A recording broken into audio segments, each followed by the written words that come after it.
जो कथावाचिकाएँ होती हैं, लड़की होती हैं, तो वो पुराण को भी छूती हैं, भगवान को भी छूती हैं, व्यासपीठ पर भी बैठती हैं, तो किस प्रकार करती होंगी। औरों की मुझे नहीं पता, पर अपनी मुझे पता है। मैं बाल सन्यासिनी हूँ और ब्रह्मचर्य का संकल्प लेकर जब मैं कथा कहना आरंभ करी थी सन 2000 में, तब बहुत उम्र नहीं थी, 11-12 वर्ष की उम्र रही होगी उस समय। 11-12 वर्ष की उम्र में किसी भी स्त्री के शरीर में दोष नहीं आता है। उसके बाद 15, 16, 17 वर्ष की उम्र में लगभग लड़कियों के शरीर में दोष आता है। पर या तो ये गुरु कृपा कह लो, या योग साधना की वो कह लो, या परमात्मा की कृपा कह लो, परमात्मा ने मुझे कभी अशुद्ध होने ही नहीं दिया। तो माता रानी ने जब इतनी कृपा करी और 2005 में मैंने संन्यास ले ही लिया था, तो मैं मेरी कह सकती हूँ कि मैं जब भी बैठती हूँ व्यासपीठ पर शुद्ध अवस्था में ही बैठती हूँ, कभी अशुद्ध अवस्था में नहीं बैठती हूँ। सन्यासिनी के रूप में इसीलिए अपने आप को माँ कहलवाने में मुझे दोष महसूस नहीं होता कि छोटी उम्र में बड़े बूढ़ों से भी माँ कहलवा लेती हूँ, क्योंकि मुझे इस चीज़ में दोष महसूस नहीं होता कि परमात्मा ने जब मुझे संसार के उससे बंधन से ही दूर कर दिया, तो मैं सन्यास की स्थापना करने के लिए ही हूँ, ये सोच करके मैं माँ कहलवाने में कभी दोष महसूस नहीं करती हूँ। यही कारण है कि सन्यास आश्रम की नींव को पूरे भारत देश में पहुंचाने के लिए इतना बड़ा संघर्ष कर रही हूँ। ये 500, सवा 500 के आसपास 518वीं कथा हो रही है। पिछली बहुत सारी कथाओं में मैंने कभी किसी से नहीं कहा कि किसी सेवा के लिए आप 1 रुपया भी दान दीजिए, कभी नहीं। और जब कोई ये कहता है ना कि आप कथा करने के लिए आएंगे तो कितना खर्चा लेंगे, तो मैं हरिओम से कहती हूँ उन लोगों की कथा करना ही नहीं जो सबसे पहले ये पूछे कि क्या पैसा लोगे, क्योंकि वो सनातन धर्म को जानते ही नहीं हैं। क्योंकि कुछ चीज़ें ऐसी होती हैं जो कभी बिकती नहीं हैं, अनमोल होती हैं।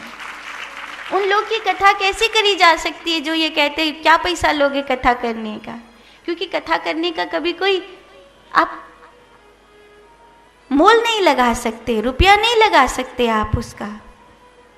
हाँ, व्यवस्थाएं हैं, टेंट की व्यवस्था होगी, माइक की व्यवस्था होगी, आदि सब लोग मेहनत करेंगे, उनकी व्यवस्थाएं होंगी, वो सब हैं। लेकिन आप व्यासपीठ का मोल नहीं लगा सकते, भगवान के नाम का मोल आप नहीं लगा सकते। कैसे लगा सकते हैं आप भगवान के नाम का मोल? मैंने तो अपने गुरु से यही सीखा है कि कभी भी व्यासपीठ का मोल नहीं लगना चाहिए। और शायद यही कारण है कि आज 518 कथा करने के बाद भी अगर आप मेरी निजी जिंदगी को देखोगे तो आज भी मैं मट्टी में ही रहती हूँ। मैं लग्जरी लाइफ नहीं जीती हूँ। अपने गुरु के आदेश को भगवान का वाक्य मानती हूँ। वो ये कहें कि वो मिट्टी नहीं है, शंकर हैं, तो मैं उसे शंकर मान लूं, और वो शंकर को ये कहें कि शंकर नहीं है मिट्टी है, तो मैं नहीं मान लूंगी कि हाँ वो शंकर नहीं है मिट्टी है। ये मेरे जीवन का उसूल है। और इस उसूल से जीने के कारण, सन्यास के नियमों का पालन करने के कारण लोग बड़ी बड़ी बातें दूसरों के लिए करते हैं, अपने लिए कहीं ना कहीं चूक जाते हैं। अभी पिछले दिनों हमारे सगे भैया का विवाह हुआ, तो दूसरे के विवाह आदि में जाने के लिए तो आदमी कहता है कि चलो भाई मैं सन्यासी हूँ, विवाह प्रसंग आदि में नहीं जा सकता।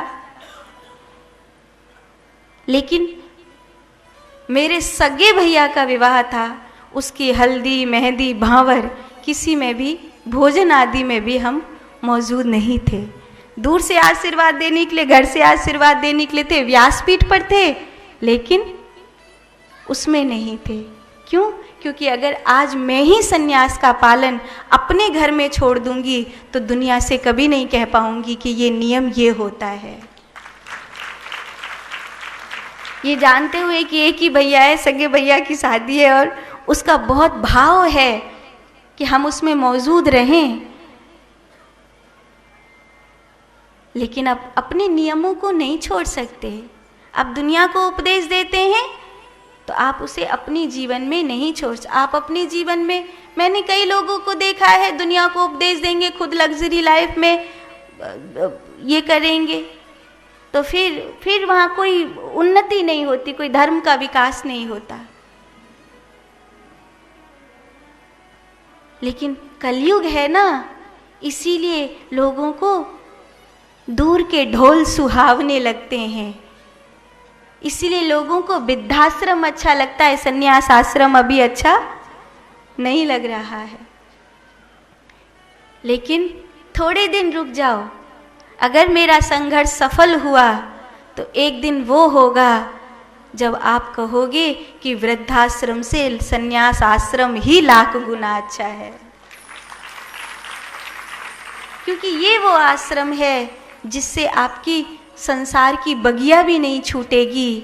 ये वो आश्रम है जिससे आपका आत्मा का कल्याण भी होगा। वृद्धाश्रम में दो हानि होती हैं, एक तो आपकी बगिया, आपका घर आपसे छूट जाता है, और दूसरा आपका बुढ़ापा आंसुओं में डूब कर गुजरता है। और संन्यास आश्रम में ये दो फायदे हैं कि एक तो बुढ़ापा भजन करते हुए बीतता है, और दूसरा आपसे आपकी बगिया भी नहीं छूटती है। अभी सब्सक्राइब करें हमारे YouTube चैनल ईश्वर टीवी को और देखिए वीडियोस सबसे पहले।